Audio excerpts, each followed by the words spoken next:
Ladies and gentlemen, welcome to the Kim Barrett Show. I am your host, Kim Barrett, and on today's episode, we are joined by Tyler Ornstein.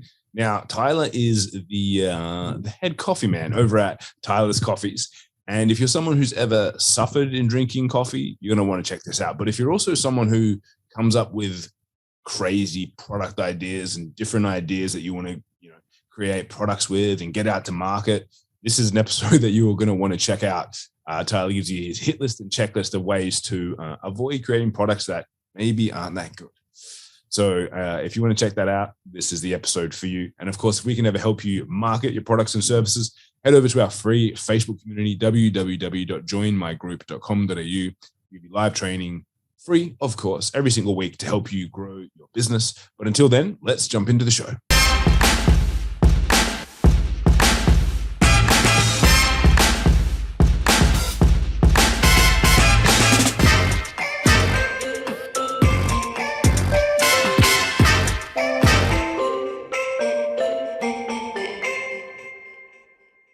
Tyler, thank you so much for joining us today. Really appreciate you making the time.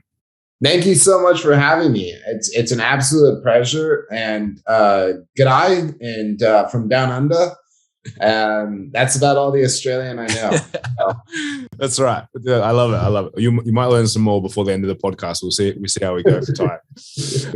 Now, Tyler, I always like to start the podcast the same way every time, which is if I met you at a party and I said to you, Tyler, what is it that you actually do? What's your go-to answer? Well, I created the world's first organic acid-free coffee. So coffee that doesn't give you heartburn, indigestion, upset stomach, smooth, no bitter bite, flavorful without any of the oversized side effects of anything that you normally drink in coffee. I love that. And what inspired you to make that? Were you suffering from all those things and you were just a coffee addict and you were like, I need to get rid of this? Or like, what kind of kicked off your journey? Well, I don't think I was suffered from it because I started drinking coffee at 2 months old.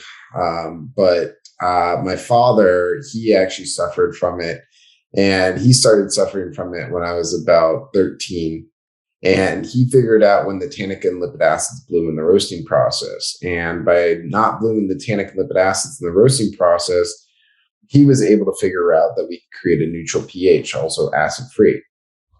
So by figuring that out, he actually worked with an electrical engineer and a mechanical engineer and realized what potential value this really had for not just himself, but to other people that had stomach-related issues.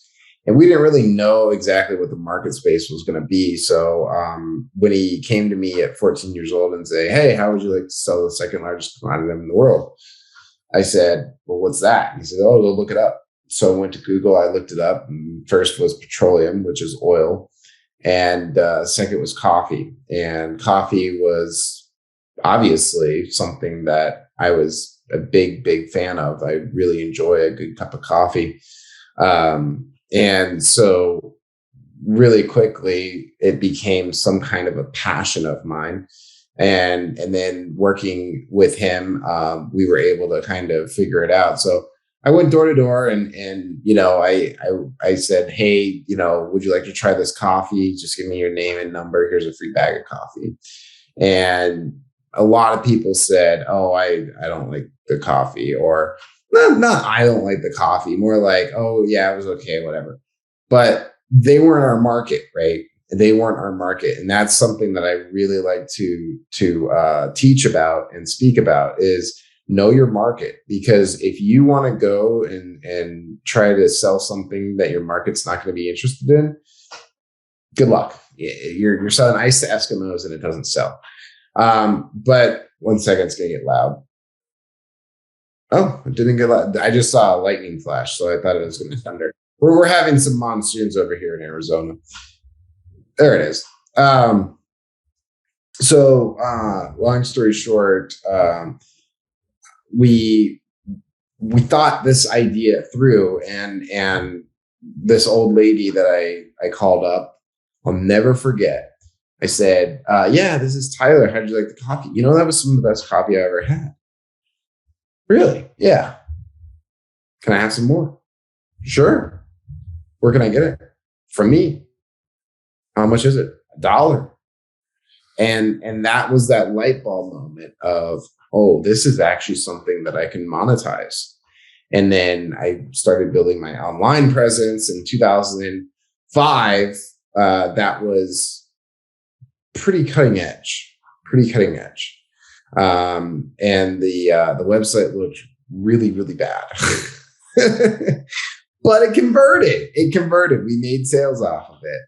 And it was something that we really, truly were blessed by, because people from around the world and, in our local country started seeing the value of our product.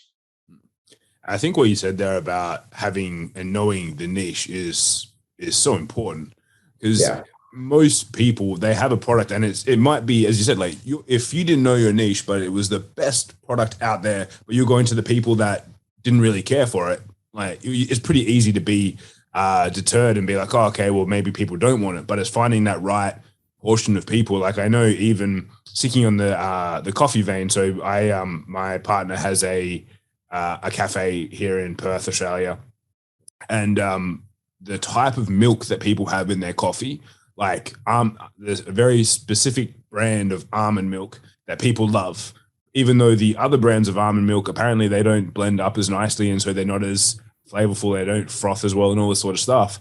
But if they had gone to a normal milk drinker with that product, or to me, I only drink black coffee, I would be like, no, I think it's terrible. Like I really don't like the flavor of it. It's bad. Right. But for that one niche market of people that don't like normal milk, like almond milk, and they want it to froth up like a normal one, it's like a cash cow, because people only drink that brand.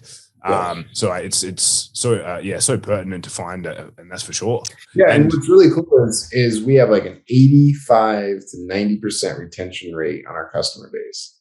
So we really are shooting with a fish. We're really shooting a fish in a barrel on this, because it's so targeted and so direct that people that want an acid-free coffee that's smooth and flavorful and has chocolatey undertones and is just good and overall just amazing, they find us and they stick with us, and that's what's so exciting, which allowed us to build and grow and really expand our business, is word of mouth. That's what was going to be my next question, is how did you guys then start to scale up to the point where you're at today? So word of mouth was pretty big, and were there any other channels that you tried? Well, of course, you're always trying to get new people in the pipe, right? Because everyone knows what funnels are. So you take a gross amount of people and you kind of dwindle them down into customers. But we're not a coffee for everyone. And that's one thing that I tell my staff all the time is I'm like, we're not going to ever sell coffee to coffee people. We're going to sell coffee to people that have Crohn's, leaky gut, overactive bladder, interstitial cystitis, GERD, heartburn, peptic ulcers. That's fine. Actually, a study was done in Crohn's and Colitis Foundation in North America in 2016. 50 million Americans suffer from stomach-related modalities. That's only increased. And so for those people, obviously having a normal cup of coffee probably is not ideal for them at all. What's for anyone that out there, maybe they are suffering from them and they kind of miss their coffee. What's like, how would you like, when you obviously you said it's not for the general coffee person, but like, how would you relate it to being someone that can have a normal cup of coffee? What's the core difference? Is there that noticeable? Big time. Yeah, absolutely. People that drink normal coffee that have any of those side effects that I named off, it physically hurts. Physically, it hurts. So that so obviously Tyler's coffee will enable them to have the caffeine benefit without the pain. Yes, absolutely. Yes. And so market wise, like obviously you mentioned the US, are you guys looking to expand to further out into other countries and whatnot, or what's the big goal for Tyler's Coffee? No, I think that's definitely we have done so, but I don't know exactly why the international market hasn't looked at us in a lot more of a broad spectrum.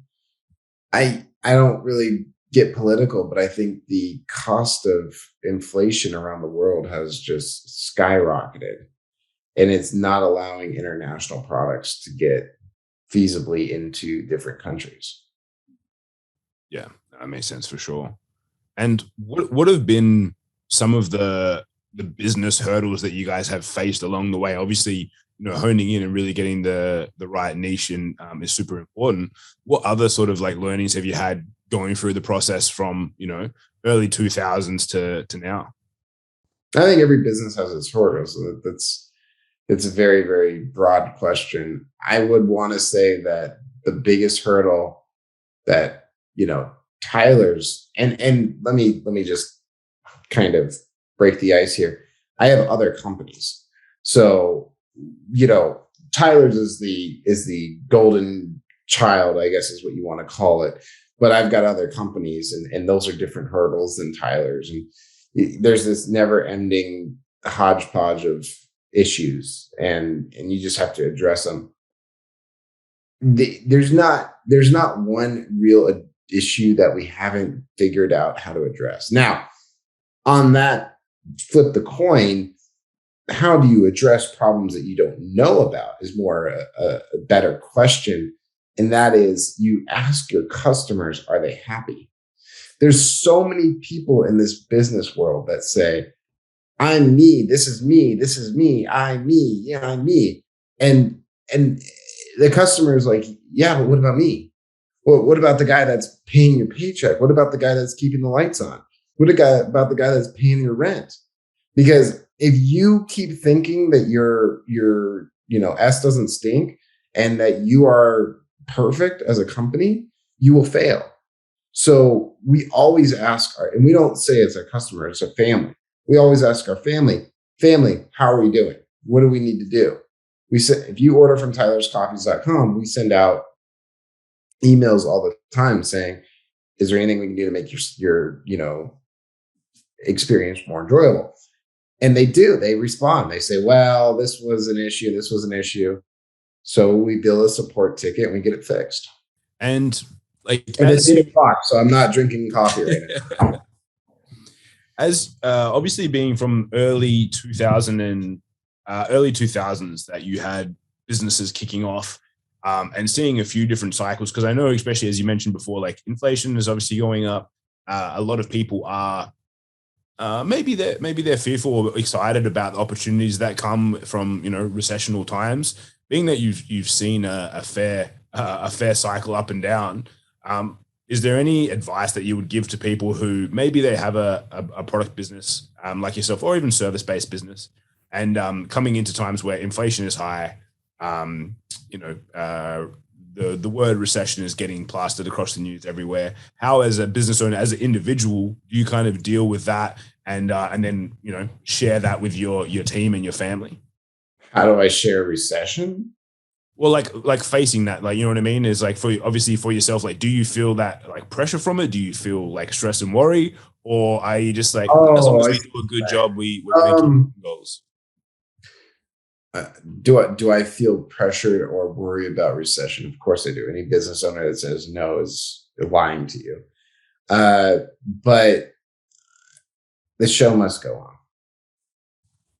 So you've got to figure out, okay, where do I start looking at cutting costs? Where do I start looking at improving, the product so that we show to the customer that as the recession comes, we still have a value on the marketplace.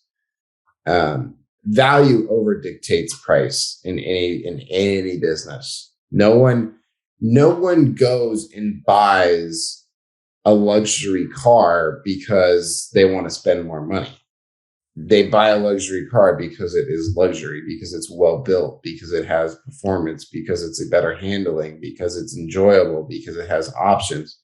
So in business, no one wants to spend more money for a product, but if we can show you all the benefits of that product, then it justifies the cost. 100%. So having that as a core focus, as you mentioned, the show must go on. Like the world needs to keep on turning. So all you can do is put your head down and focus on your business, and helping your customers, right? Well, okay, so Elon Musk said, and it's probably one of the greatest quotes that I'll ever repeat, is if you left your dream, you didn't want it hard enough. Like I might be misquoting him, but maybe I should come up with my own quote. But I'm saying, if you feel that you're going to fail, and then you allow failure to take over you and you fail, then you might as well not even start. Because if you're tenacious enough to say, no, I'm not going to fail in any way, shape, or form, I'm going to succeed, then you will. It's just mindset. But it comes from the top down. And so, like, is there anything that you do in particular? Obviously, you've got yourself, several companies, and a staff that is working on these things. How do you keep them focused on that as well, with a positive mindset as they go through the changes in business and everything that happens just from the, regardless of recession or not, just the general day-to-day ups and downs of that businesses have? It's funny, I was having this conversation the other day with another person, and they said, how do you keep your staff motivated? And I said, well, the first thing I do is I ask them the question, well, how do we do it? And then they give me the answer. And I say, okay, like this, X that. We're going to change that a little bit. I want to move this to the top because this has more value than this. But I always start with, okay, what do you guys want to do? Because if you don't give your employees value to what they want to create, then all they're going to be is robots. And sometimes robots are okay, but when you're building unique and interesting businesses, robots, they don't really succeed. Yeah, you need people that can actually think and problem solve and identify what to do as well, I suppose. Of course. Yeah. Awesome. And then, so for the next, in Australia here, we've just finished our financial year. So a lot of small businesses have kind of gone through their goal setting for the next 12 months. As obviously different, I know America. Oh, is it the new year in Australia? New financial year. Yeah. So we finished end of June. So all businesses kind of like wrap 30th of June, and then 1st of July, we're recording this 14th of July. So 1st of July, we kick off our new financial year. So everyone resets their business goals around this time. Do you guys have like a 4th of July in Australia? Yes, like the 26th of January is like Australia Day. Oh, okay. So like that's our like similar sort of thing. That's when you guys drink a lot of Fosters and shoot fireworks off. No, I'm joking. I mean, we do that pretty much every day here, but fireworks only in certain states we're allowed to. But yeah, we try. But what's the next 12 months kind of look like for you guys, for Tyler's Coffee, for the year ahead, for yourself and all the businesses? Or anything different that you guys are doing in the year ahead? We're trying. So in America, we business owners live in, they're called Qs, which are quarters. So for Q2 of 23, our initiative is to get into Whole Foods and to get into Kroger. Right now, coming up, we have one of the biggest meetings where it's a virtual meeting, but we're going around to all of the buyers in major retail in America. And that's going to be really interesting because they're looking for Q2 of 23. That's how far big companies plan out. And you said virtual. Is that because of all of is that normally run virtually, or is that just because of like COVID and all that sort of stuff? No, it is actually normally run virtually. There's a company that puts all of the buyers together, and it makes a lot of sense because it allows the buyer to sit there, go through the 5 minutes per product, figure out yay, nay, yay, nay, yay, nay. Awesome. Love that. And now, Tyler, as we get towards the end of our chat here together as well, is there a question which I haven't asked you that I should have? Put me on the spot, huh? Maybe like how to get the product. So how do people get it? And is it available in Australia? Like, can you get it sent to Australia? Yeah, we can send it to Australia. Absolutely. We have a lot of customers in Australia. So this is the ground bag. It's a 12 ounce. It is the acid-free regular. And you can also get it on Amazon. I don't know if you can order it through Amazon Australia as of yet, but definitely we're working on getting international with Amazon. But yeah, this is definitely something that you guys should try. And again, it's not like, please buy my coffee. No, it's like, if this is something that could help you in your life, then I hope to support that. The other thing is when I do speak, I'm a published author. I've written a book. I speak on stages, and one of the big things that I do whenever I get off stage is I let people come up to me and talk to me. I'm a very people-oriented person. And, they're like, hey, I got this great idea. Why can't I make turtle shoes? And again, this is a joke. I can't make turtle shoes. I put shoes on turtles and they walk around and it's stylish. And so my answer to that is, well, that's crazy sauce. But I don't say that because I'm pretty polite. So I say, well, does it help? Does it help the turtle? Is the turtle ever millions of years? Have they evolved with enough so that they can walk on any surface because they have really thick skin on the bottom of their feet? Well, yeah, but it's not like stylish. And I'm like, okay, well, do anyone that owns a turtle, are they trying to stylize their turtle? Probably not, right? So you go down this checklist of no, and you realize no, it's not a good idea. But then there's also ideas that I've heard where I go, take for example, this lady came to me and she goes, and this is what I like to do. I like to take someone's idea, roll it around in the old noggin here, and then spit it out with a better idea. So this lady comes to me and she goes, yeah, I have this really cool concept. It recycles soap. And I said, what do you mean it recycles soap? She goes, well, you take all of the soap that all the little nugs of soap that you just throw away, and you put it in the machine and it melts it and it makes a new bar of soap. And I was like, yeah, but why do I want that? Why would I want that? Well, you don't have to throw away soap. I'm like, yeah, but even if I throw away soap, it's soap. There's no inherited real value there. I mean, it's going down the drain anyway. Literally, it's going down the drain. So we started talking about it, and I was like, well, you're coming at it the wrong way. Why don't you say this is the first craft soap machine that you can put in your house, and all the crafters will love it because now they can make their own soaps with their own scents and their own essential oils. She's like, that's brilliant.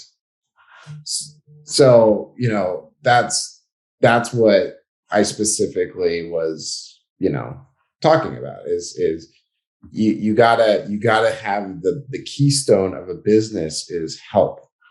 Yeah, I love that. It's got to make a difference and be tangible to help someone somehow. Yeah.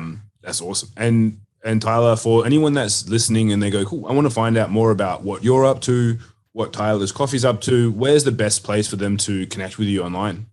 Beautiful question. You can go to my Instagram, tylerornstein.com. Sorry, Tyler Ornstein.